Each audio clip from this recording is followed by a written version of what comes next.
tienen que tratar de estudiar lo que mejor puedan. Bueno. Vaya, qué bien.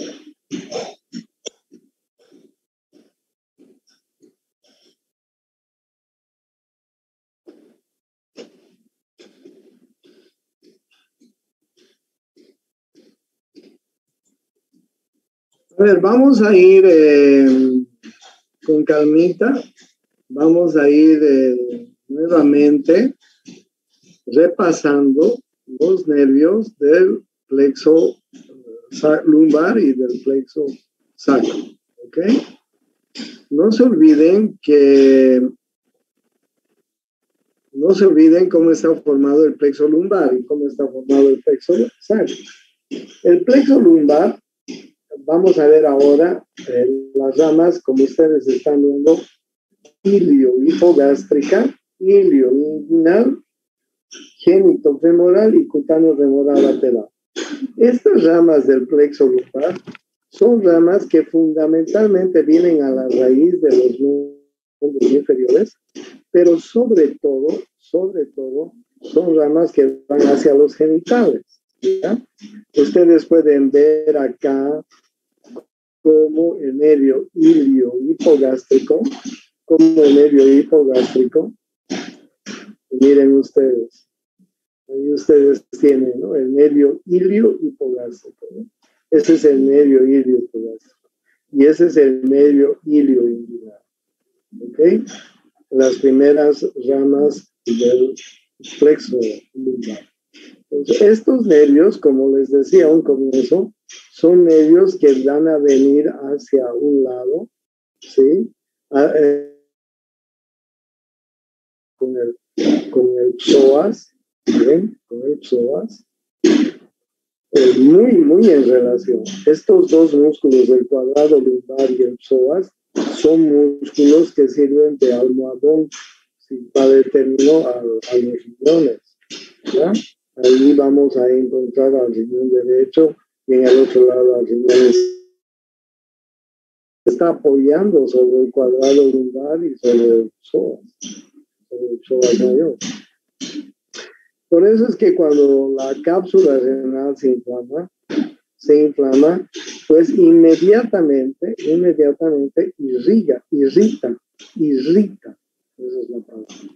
Irrita a los nervios ilio-hipogástrico e ilio-inguinal. Y miren ustedes el recorrido, ¿no? Del ilio-hipogástrico, va por la parte posterior, llega a los músculos laterales del abdomen y entre ellos se introduce y viene a la parte del anillo inguinal superficial y a la parte, digamos, genital, un poco genital, ¿ya? Y ese músculo, ese nervio es el ilio inguinal. El ilio inguinal casi tiene el mismo recorrido, ¿sí? Sale de su raíz, miren ustedes. Este primero, el ilio hipogástrico, está perforando al psoas y este está entre el psoas y el cuadrado. Lo mismo, viene por la parte posterior, se introduce en medio de los músculos laterales del abdomen, llega a la región inguinal y va a inervar la región genital. Miren ustedes, esta parte de la región genital. Qué importante es la inervación del nervio, como ustedes están viendo, ilio-hipogástrico e ilio-inguinal. Si se acuerdan, son las primeras ramas del plexo lumbar. ¿Ya? Los autores dicen que es L2, L3 y L4, pero ustedes vean que el ilio-hipogástrico y el ilio-inguinal están formados por L1 más. Y a veces P12, como en este caso. Miren ustedes que hay una ramita del nervio torácico 12 que se desprende y viene a L1 y va a venir a formar el ilio hipogástrico e ilio inguinal. ¿Ok? pues anatomía no es matemática, ¿no? Pueden haber variaciones de esta naturaleza. ¿Ya? Bien, los siguientes nervios que les quería decir son, y ahí ustedes tienen, los lugares que están inervando. Miren, el ilio hipogástrico, una vez que sale de su origen, y está por T12 y L1 en muchos seres humanos. Viene a inervar el músculo transverso del abdomen, el músculo oblicuo interno del abdomen, que son músculos laterales, ¿no? De la pared lateral del abdomen, ¿no? Y dan unas ramas cutáneas, como ustedes saben. El límbio inguinal viene a inervar el músculo transverso, el oblicuo interno del abdomen, y da ramas escrotales y labiales anteriores en el hombre y en la mujer. ¿Ok? Entonces son nervios que van a ir hacia la región de los genitales, van a llegar hasta los genitales. Por eso es que no me canso de decir esto. Un paciente que tiene un cólico renal, es decir, un cólico renal es un calculito que se ha desprendido del riñón y comienza a bajar por el uréter. Es una piedrita que al bajar por el uréter comienza a rasgar la mucosa del uréter, ¿ya? Y en ese interín de tratar de bajar por el uréter, resulta que a veces este cálculo es muy chiquito y puede bajar rasgando la mucosa del uréter y puede llegar hasta la vejiga, ya sin problema. Pero en ese interín va a producir dolor, mucho dolor. Es como expulsar un bebé. Y si el cálculo es grande, si la piedrita es más grande que el diámetro del uréter, ahí sí que estamos jodidos. Porque esa piedrita se va a enclavar en algún trayecto del uréter. No se olviden que el uréter tiene 4 estrecheces. Entonces, en cualquiera de las 4 estrecheces se puede enclavar ese cálculo y ahí sí que estamos jodidos. Es como una mujer que está por parir un niño y el niño no quiere salir porque es macrosómico, es muy cabezón, es muy grande, ¿entienden? Y produce dolores tan intensos como los dolores del parto, ¿ya? Un paciente con cólico renal va a venir con dolor en la región lumbar irradiado hacia los genitales. ¿Por qué? Porque estimula. Porque irrita a los nervios ilio-hipogástrico y al ilio-inguinal. ¿Ya? Después tenemos el génito femoral y el cutáneo femorolateral. El génito femoral es un nervio, enseguida les voy a mostrar, el génito femoral es un nervio que viene a irrigar el músculo cremaster y la región genital, ¿ya? Y sensitivamente viene a irrigar esta parte, ¿no? La parte de la raíz del miembro, si quieren ustedes, ¿ya? Ahí ustedes pueden ver el músculo cremaster. El músculo cremaster es un músculo que se encuentra dentro del conducto inguinal. Forma parte, es una de las partes de la pared de la bolsa escrotal. Si ustedes se acuerdan las paredes de la bolsa escrotal, dentro de las paredes de la bolsa escrotal hay una pared muscular. Y ese músculo se llama el músculo cremaster, ¿ok? Es más, hay un reflejo que se llama el reflejo cremasterino. Cuando nos traen a los niños, nosotros con la punta de un bolígrafo, con la punta de alguna cosa suave, hacemos un pequeño estímulo en esta región, ¿ok? Un barrido. Con la punta de dedo inclusive se puede hacer, ¿ya? Y cuando haces ese pequeño barrido en esta región inguinal, se produce el reflejo cremastérico, es decir, el testículo el cremaster se contrae y el testículo sube. ¿Entiende? Entonces ahí nos damos cuenta con el reflejo cremastérico si un niño tiene los testículos en la bolsa escrotal. Generalmente lo hace con la punta de un bolígrafo, ¿ya? O de algo metálico así. Estimulas esta región y estimulas el músculo cremaster. Y el músculo cremaster se contrae. Al contraerse, estira el testículo y te das cuenta, ¿no? Si hay testículo en la bolsa escrotal. ¿Entiende? Es el reflejo cremasteriano. Hagan la prueba a ver con los cortejos, a ver si tienen el reflejo cremasteriano.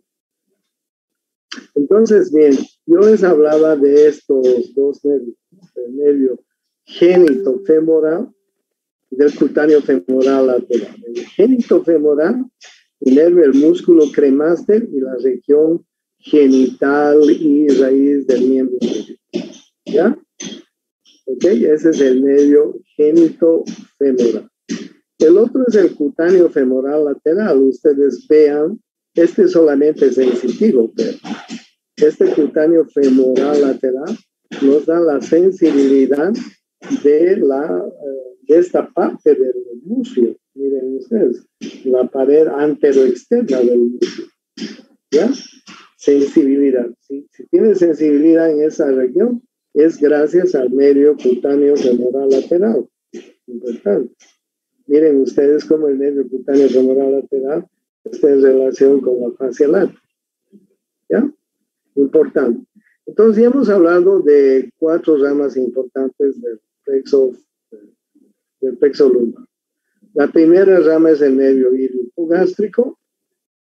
La segunda rama es el nervio ilioinguinal.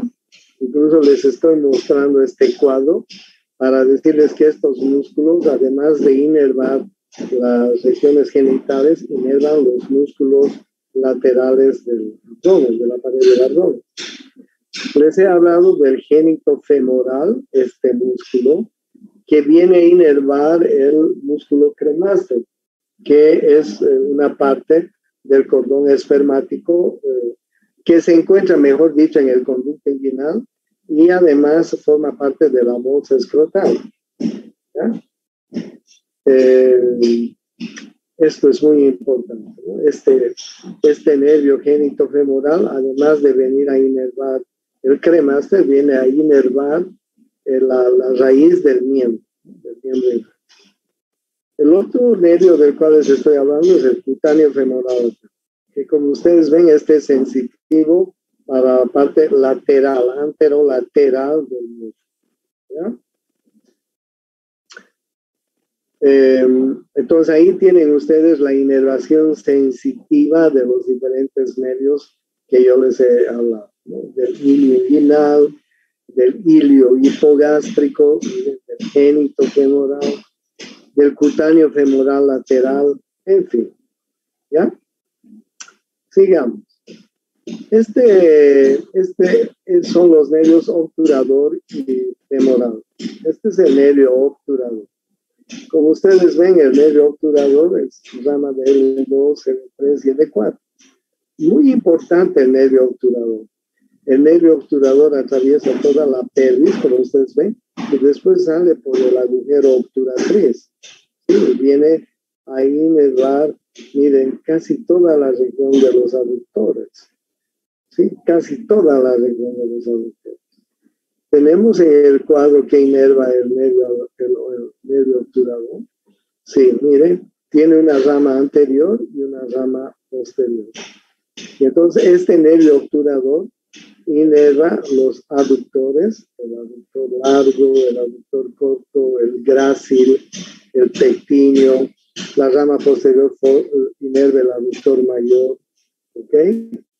Y además da inervación sensitiva a esa región de la piel, ¿no? De los aductores, ¿ok? Miren, entonces ahí ustedes pueden ver cómo el nervio obturador, rama de L2, L3, L4, atraviesa toda la pelvis, se introduce en el nervio obturador, en el agujero obturatriz, sale por el agujero obturador, y viene hacia la región de los aductores, el nervio obturador. Y va a inervar los aductores. Ahí ustedes ven el recorrido del nervio obturador. ¿Ya? Incluso vean ustedes que hay una rama que viene a inervar la cabeza del fémur. ¿Ya? Importante entonces el nervio obturador. Y sensitivamente da inervación a la parte, a toda esta región también. ¿Ok? Miren, a toda esta región, el obturador. Bueno, y finalmente tenemos el femoral. El femoral, rama de L1, L2, L3, L4, el más importante, ¿no? Miren ustedes, atraviesa entre el psoas ilíaco y llega al ligamento inguinal, atraviesa el ligamento inguinal y se va a dispersar por toda la parte anterior del músculo, ¿sí? Por toda la parte anterior del músculo. Va a venir a inervar el cuádriceps con sus 4 músculos, el músculo sartorio, ¿sí? Veamos a ver en el cuadro qué inerva el femoral.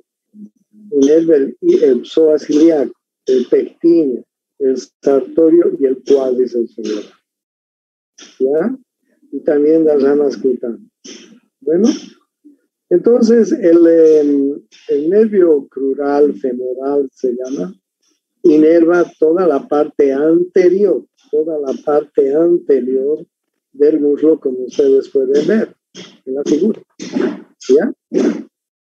Entonces, esas son las partes más importantes del plexo lumbar. ¿Ok? No se olviden, ilio hipogástrico, ilio inguinal, génito femoral, cutáneo femoral lateral, obturador con sus 2 ramas, femoral. ¿Listo? Entonces, esas son las ramas que tenemos en el plexo lumbar. ¿Cuáles son las ramas del plexo sacro? Veamos el glúteo superior, el glúteo inferior y el cutáneo femoral posterior. ¿Ya? El glúteo superior, el medio glúteo superior, inerva el glúteo medio, el glúteo menor y el tensor de la fascia. El glúteo inferior inerva el glúteo medio. Veamos, a ver, veamos. Miren, aquí tenemos el medio glúteo. ¿Dónde está? Aquí tenemos el glúteo menor. Ahí tenemos el glúteo menor y ahí tenemos el glúteo superior. ¿No es cierto? Estos medios están inervando los glúteos, como ustedes están viendo, el glúteo superior y el glúteo inferior. El glúteo superior, ¿dónde está el glúteo superior? El glúteo superior está inervando, este glúteo superior está inervando el glúteo mediano, el glúteo menor y el tensor de la fascia lata. ¿Ya? Ese es el glúteo menor. El glúteo superior, perdón. El glúteo inferior inerva el gran glúteo. ¿Ok? Esto es lo importante del medio glúteo superior y del medio glúteo inferior. No se olviden que la inervación del gran glúteo, del glúteo mayor, es por el medio glúteo inferior. Y de los otros glúteos, del glúteo medio y del glúteo menor, la inervación es por el glúteo inferior. El glúteo inferior es también llamado ciático menor. En muchos libros ustedes van a ver como ciático menor. ¿Ya? Entonces ahí ustedes tienen al glúteo inferior que viene a inervar el gran glúteo, ¿no? El glúteo medio. Y luego tenemos al nervio ciático. El nervio ciático es un nervio muy importante, es el más largo Miren ustedes, el nervio ciático, ramas de L4, L5, sacro 1, sacro 2 y sacro 3. ¿Ok? Miren en la parte posterior del muslo, inerva el semitendinoso, el semimembranoso, el bíceps, sus dos cabezas, y el aductor mayor. ¿Vale? El nervio ciático. Hasta que el nervio ciático llega a la fosa poplitea. ¿Ya? En la fosa poplitea, el nervio ciático se va a dividir en los peroneos. Ahora les voy a mostrar los peroneos. Miren. Miren, este es el ciático, ¿ya? Cuando llega a la fosa poplitea, se divide en un peroneo superficial y un peroneo profundo, como ustedes están viendo, ¿ya? Y en un tibial. O sea, el nervio ciático, acá en la fosa poplitea, se va a dividir, miren ustedes, ahí en nervio tibial y en peroneo, ¿ya? En nervios peroneos. Este nervio tibial va a ir por la parte posterior, el peroneo va a ir por la parte externa, como ustedes están viendo, y van a ir hasta la región plantar. ¿Ya? Estos nervios del plexo sacro son el nervio pudendo y el nervio plexi. Por eso es que algo que quiero que no se olvide. A veces las personas los pacientes vienen y dicen, doctor, le cuento que tengo un dolor intenso en la espalda baja, y este dolor llega hasta el pie. Y muchos doctores dicen, puta, qué exagerada esta vieja, o qué exagerada este ñato, ¿no? Pero no se olviden el trayecto del ciático. Miren ustedes, el ciático inerva los músculos posteriores, después se convierte en tibial y en peroneo, pero sigue inervando los músculos posteriores de la pierna, llega hasta la planta del pie, y en la planta del pie se distribuye en nervios plantares. Fíjense. O sea, cuando una persona dice, tengo un dolor en la espalda baja, y ese dolor se me irradia hasta la planta del pie, pues créanle, porque el ciático es el nervio único y largo que viene hasta la planta del pie. Claro que en la fosa poplitea se divide en nervio tibial y popliteo, ¿no? Popliteo lateral superficial y popliteo lateral profundo. Pero miren, el nervio tibial sigue por la parte posterior y llega a la planta del pie. ¿Ya? No se van a olvidar de eso. Y luego está el nervio pudendo y el nervio coxis. El nervio pudendo es un nervio intenso. Miren, rama de sacro 1, sacro 2, sacro 3 y sacro. ¿Por qué les digo que es intenso? Porque miren las estructuras que está inervando el nervio pudendo. La musculatura del suelo pélvico, ¿ya? El elevador del ano, el transverso superficial del perineo, piso pélvico, el transverso profundo del perineo, el bulbo esponjoso, el isquio cavernoso, el esfínter externo del ano, el esfínter de la uretra, ¿ok? Y el músculo y el nervio coxígeo inerva la región ano-coxígeo. O sea, ¿se imaginan las estructuras que están inervando estos?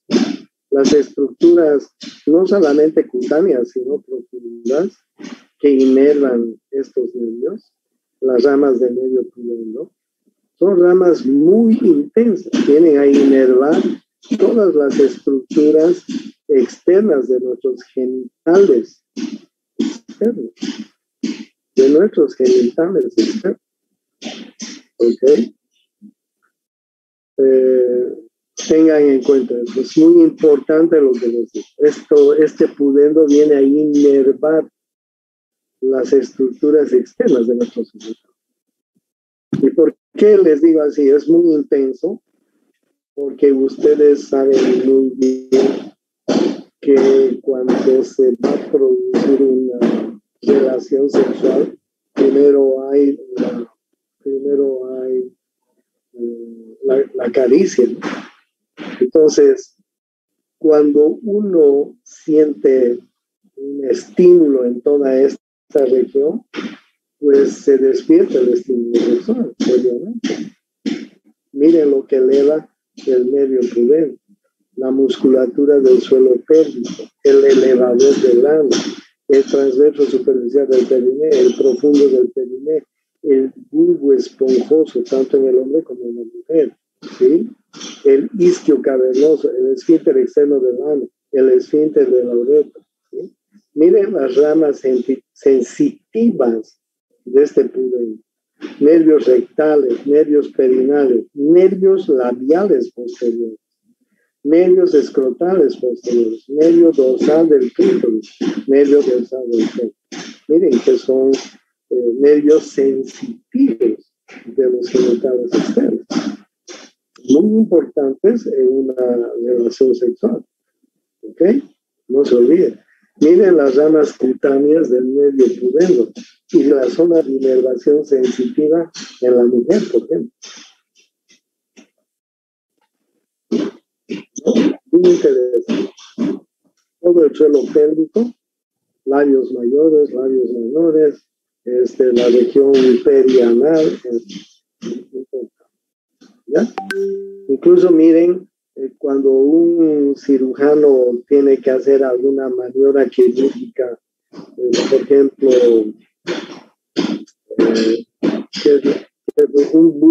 un absceso de Bartolini, las glándulas de Bartolini. El mismo médico puede hacer bloqueo en el pudendo, de esta manera como les estoy mostrando, y poder hacer un drenaje de un absceso en la glándula de Bartolino, que es muy doloroso.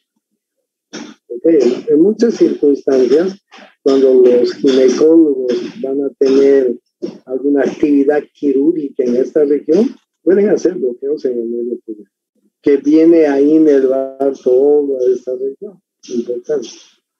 ¿Ya? Entonces, el pudendo y el coccigio son muy importantes, que vienen a la región perineal y anal. ¿Ok? Esto les queríamos. Después, pasando a otro tema, quiero decirles que estas son las venas superficiales del sistema venoso superficial. Ahí ustedes pueden ver la safena interna, la safena magna también. Les decía alguna vez que se origina por delante del malleolo interno o medial. Ustedes pueden fácilmente en este momento verse dónde se origina la vena safena interna, la safena magna, delante del medio. Incluso cuando nosotros no hemos encontrado en ancianos, en niños, venas en los brazos para canalizar al útero, podemos recurrir a estas venas superficiales, ¿ya? Querido Doc, no está grabando la clase. No me digas. Ay, me quiero morir, yo recién me he dado cuenta. Recording in progress. Bueno, entonces ya está, pero tarde, ¿no? Lo siento, no me han hecho recuerdo. Y este nuevo Zoom que tengo no graba automáticamente, me olvidé. Entonces, miren, les decía, la safena mayor, la safena, nace de un arco plantar y dorsal superficial. Arco venoso plantar y dorsal superficial. Y se inicia por delante del malleolo. Miren cómo sube la parte interna de la pierna. ¿Sí? Miren, llega a la parte interna de la rodilla. Miren cómo llega a la parte interna del muslo. y finalmente en el triángulo femoral va a desembocar en la vena femoral, que es profunda, ¿no? Miren ustedes todas las venas que son tributarias de la safena interna. Todas estas son tributarias superficiales, ¿sí?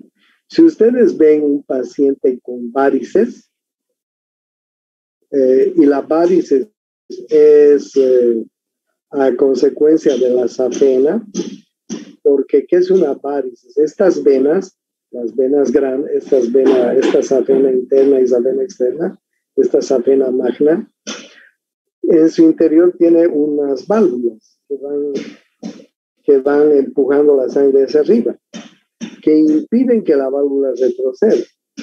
Pero en ciertas personas, por la obesidad, el trabajo mucho de pie, etc., estas válvulas se lesionan. Y entonces la sangre sube hacia arriba, pero retrocede. Hay una parte de la sangre que retrocede. Y entonces estas venas con el tiempo se van dilatando, formándose varices venosas. Si ustedes ven un paciente con varices a partir de la safena interna, van a ver que todas las tributarias estas que les estoy mostrando se van a dilatar, ¿sí? Miren ustedes en el muslo, todas las tributarias que tiene la safena interna, ¿ya? Importante. Y por el otro lado está la safena externa, que enseguida les voy a mostrar. Pero esta es la safena magna o safena interna. Ahí nos están mostrando los dermatomas que tenemos en el miembro inferior. Miren ustedes los dermatomas, T11, T12, L1, sacro 2, L2, L3, en fin, plexo lumbar, como ustedes pueden ver, y plexo sacro en la misma superior. ¿Ya? Ahí ustedes tienen los dermatomas.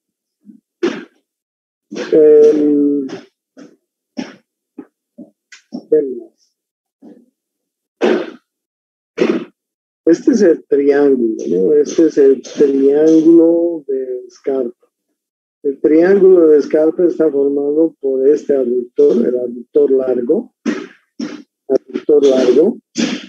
el sartorio y todo el ligamento inguinal. ¿Ok? Aductor largo, sartorio y ligamento inguinal.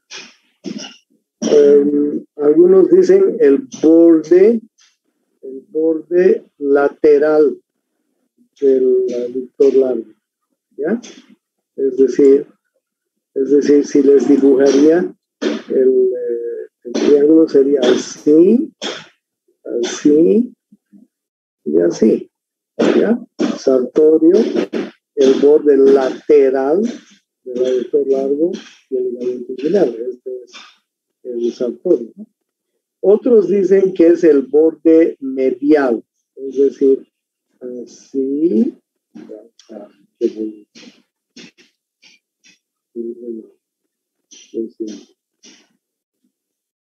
Es decir, así, igual, así y así. ¿Ok? Pero independientemente de eso, vamos a tomar que los límites son el sartorio, el aductor largo y el ligamento inguinal. El contenido, y el piso, me olvidaba, el piso. El piso está formado por el músculo pectíneo, y por el psoas ilíaco. Miren ustedes, ¿ya? ¿Cuál es el contenido de este triángulo? Es el nervio femoral por fuera, la arteria femoral, la vena femoral. Y no se olviden que la vena femoral está desembocando la vena safena magna, que aquí la han cortado. ¿Ok? Pero ¿dónde desemboca la vena safena magna? Desemboca en el triángulo femoral. En la figura anterior les estaba mostrando que la vena safena magna está desembocando la vena femoral en el triángulo femoral. ¿Ok? Entonces, este es el triángulo femoral, muy, muy importante. Y no se olviden, el paquete vasculo-nervioso femoral. Primero nervio, arteria y vena. Cuando hacen cateterismos cardíacos, changos, los cirujanos, los cardiólogos intervencionistas, los que hacen cateterismo, introducen el catéter en la femoral. Creo que es más fácil. Entonces agarran la femoral, pulsan la femoral y desde ahí le brincan el catéter hasta el corazón. ¿Ya? Y cuando llegan al corazón, hacen un cateterismo cardíaco. Se introducen en la arteria femoral. ¿Ok? Bien.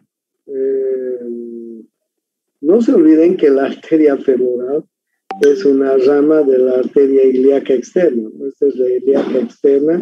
Más arriba está la ilíaca común, que se divide en ilíaca interna y ilíaca externa. No se olviden que la ilíaca externa atraviesa el ligamento inguinal y se convierte en arteria femoral. O sea, no es rama de nadie, es continuación de la ilíaca externa, la arteria femoral. ¿Ok? Y ahí ustedes pueden ver el ligamento inguinal, ¿no? La arteria femoral, vena femoral. Bueno.